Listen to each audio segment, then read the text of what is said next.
kids! Welcome po sa ating panibagong video discussion sa science ngayong araw na ito.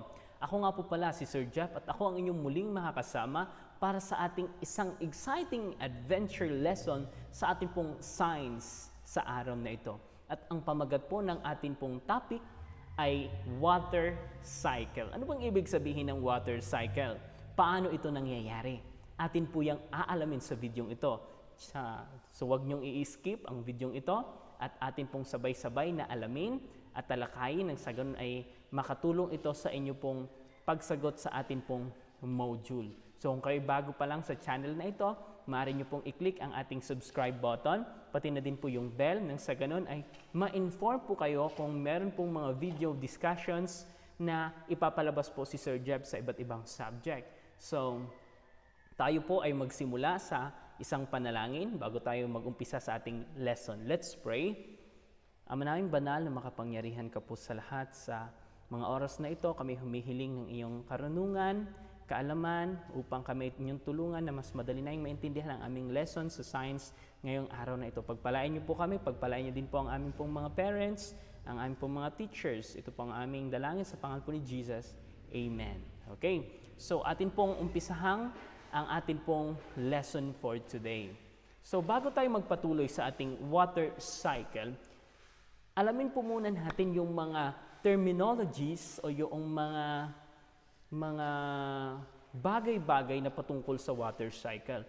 Una, ano ba ang ibig sabihin ng water cycle?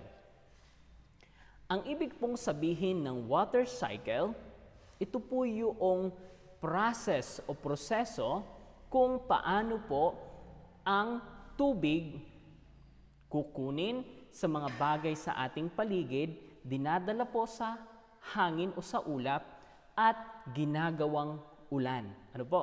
So sa English, the water cycle describes how water evaporates from the surface of the earth, rises into the atmosphere, cools and condenses into rain or snow in clouds, and falls again to the surface of or as a precipitation. So ito yung mga terminologies, yung evaporation, condensation, and precipitation. Atin po itong ipapaliwanag.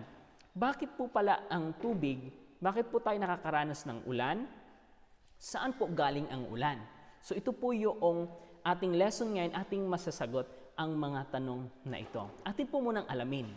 Pag sinabi po nating evaporation, ito po yung kapag ang liwanag ng sikat ng araw ay uminit sa lahat ng muka ng tubig. Yan man ay nasa dagat, yan man ay nasa mga lake o hindi po kaya sa anumang klasing tubig na o bagay na mayroong tubig, ay hinihigop po ito ng araw.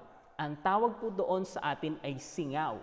Ano po? Yung tubig, sinisipsip po yan ng init at dinadala po yan sa ulap. Ano po? Ang tawag po sa kanya ay evaporation. So yung tubig, ika-convert niya sa hangin. Kaya minsan natutuyo yung ating mga nilalabhan o yung ating pong mga lagayan ng tubig dahil sa sikat ng araw. Kasi po ay kanya pong kino-convert yung tubig into hangin or into air. Ang susunod naman po ay condensation. Dito naman po sa condensation, it is the process by which water vapor in the air is changed into liquid water. Dito po sa process ng condensation, kung saan ang singaw na galing po doon sa tubig na naging singaw ay pupunta po sa ulap. At doon sa ulap, yung singaw ay kina-convert naman from singaw, from hangin into water. Kaya po pag inyong mapapansin yung ulap natin, merong puting ulap at habang tumatagal yung ulap na yun ay naitim at nagkukos po ng ulan. Dahil po yun sa tinatawag nating process na condensation o yung pagbabago, pagka-convert ng hangin papunta sa pagiging ulan. Next naman po ay yung tinatawag nating precipitation. Yung precipitation, ito po yung process na kung saan ay binabalik po ng ulap yung kanyang nasipsip na tubig in the form of rain. Hindi po kaya ay snow or hail or sleet or freezing rain. Binabalik po niya sa lupa yung kanyang nakuhang tubig na galing sa lupa. At yung pang-apat po ay transpiration, kung saan ito po yung process na ang plant roots absorb water and then release the water in the form of vapor through the leaves. Ito po yung proseso na kung saan ang mga halaman, sumisipsip sila ng tubig mula po doon sa kanilang ugat o sa lupa na malapit po sa tubig, at ito po ay inire-release nila po sa kanila pong mga dahon. Ano po? Kaya minsan napapansin natin yung mga dahon natin, pagka gising natin sa umaga, ay meron po siyang mga tubig-tubig. Ano po? Dahil po yun sa tinatawag nating transpiration. So para mas lubos nating maunawaan, titingnan po natin sa illustration ito. Halimbawa, ito po yung araw. Kagaya na inyong nakikita, ito po ang ating araw. Yung kanyang sikat po ay nagkokos po yun ng evaporation o sumisipsip po yun ng tubig sa anumang bagay na mayroon pong tubig. Kagaya po ng dagat, kagaya po ng mga pananim, kagaya po ng ating mga damit na nilalabhan. So kung ating mapapansin dito, yan, tataas po yung tubig. Iaangat po yun, ika-convert po yun ng araw into air o hindi po kaya ay hangin. Kung inyong mapapansin sa atin, tinatawag natin itong singaw. Kaya minsan parang napakainit ng ating paligid.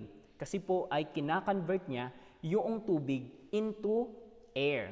Pagkatapos po nito, ay pagdating naman sa ulap, yung singaw o yung hangin na kung saan kinonvert ang tubig, ay mapupunta po siya sa isang ulap. At dito sa ulap, ika-convert naman po mula hangin, magiging tubig po siya ulit. At kapag nagiging tubig po siya ulit, at kapag siya po ay nahipan ng hangin, magkakasama po sa ibang klaseng ulap na kung saan ay marami din pong tubig. Kaya meron po tayong ulap, yung maitim na ulap na kapag nakikita natin, alam na kaagad natin na sigurado ito ay uulan kasi madilim ang ulap. Kasi ay unti-unti po yung nabigat. At kapag nabigat na at hindi na kayang pigilan ng ulap, yung tubig na kanyang dala, ay ito po ay kanyang ibubuhos. Yan, kung inyong mapapansin, mula po sa puting cloud, nagiging dark cloud po siya. Kaya kung naranasan nyo na pong sumakay ng eroplano, ay kapag ang eroplano po ay makadaan sa ulap, pakiramdam po nila parang may alon doon sa eroplano. Bakit? Kasi po yung ulap na iyon ay marami pong tubig na dala. Kagaya ng inyong nakikita ngayon, at ito na po ngayon, ang precipitation po ay yung pagbabalik ng tubig mula sa ulap papunta po sa mga halaman, sa mga lupa o saan man bahagi. It's either sa ulan po, sa atin po dito, ang nararanasan natin ay ulan. Pero sa ibang bahagi po ng bansa, ang nararanasan po nila ay hindi po ulan, kundi snow. Ano po? Kaya nag-snow po pala. Ito po ang isa sa mga dahilan. Yan. Kung inyong mapapansin, pag ito naman po ay bababa naman po sa ating mga bukiran, ito naman po ay dadaloy sa ating pong rivers and streams at pabalik po sa ating pong ocean. I hope na maliwanag mga anak ang ating pong lesson sa ating water cycle. So, ang process po mula sa dagat, sa tubig, papunta sa hangin o pagka-convert po noon ng tubig papuntang hangin ay we called it evaporation.